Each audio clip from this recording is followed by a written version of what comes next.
PhD candidate at the University of Minnesota, and I'm advised by Dr. Sharon Jansa and Dr. Tony Dean. My research focuses on a group of opossums in the clade Didelphini. They are the larger bodied opossums. They have all some kind of resistance to snake venom. So some of them eat snakes, some of them have metalloproteinase inhibitors or phospholipase inhibitors. And only one we don't know anything about is Chironectes.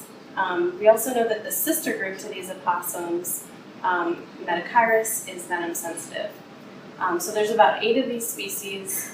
We know that they're resistant to venom, but we know very little about how they're resistant. So all of these opossums in the clade Didelphini live in South America, except for one, Didelphis virginiana, which goes up into North America. And actually Marsupialis also goes into Central America. So these opossums are venom resistant, but we know very little about them.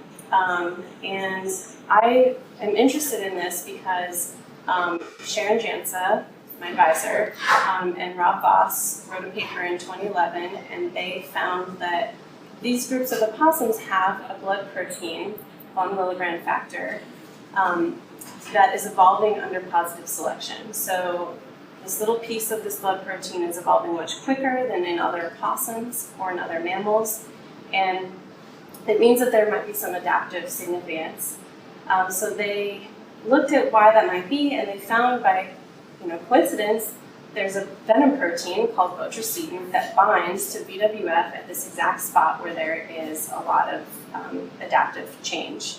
So they thought, wow, this could probably be why this is. It's really exciting, but this is all phylogenetic inference, and we need to test it. So that's where my research starts. So I came in and I decided to go catch some Didelphis virginiana in Minnesota and test botricine against the 1 milligram factor and the platelet in the blood. Now, botricine works by binding first to 1 milligram factor, this blood protein, and then 1 milligram factor will grab onto a platelet and cause that platelet to be inactive.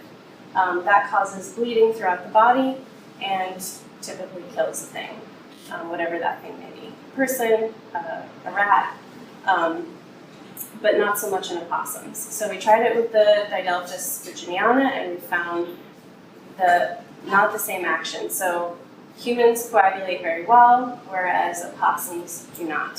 So really strong evidence that these opossums do have this adaptive function, and that the phylogenetic inference that Sharon and Rob found does show an adaptive function.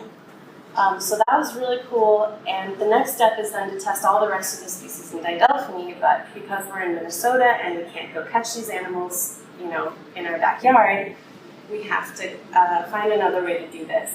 We also, our blood experiments are a little bit less specific, so there's lots of things in the blood and the plasma that can be interacting. And so we really wanted to know just what's going on with this BWF and the botricine. So, in order to do that, we took the sequence of BWF from these opossums, put it into E. coli, expressed the protein in E. coli, and then tested it with botricine in the lab for how well it binds to each other. So that's kinetics.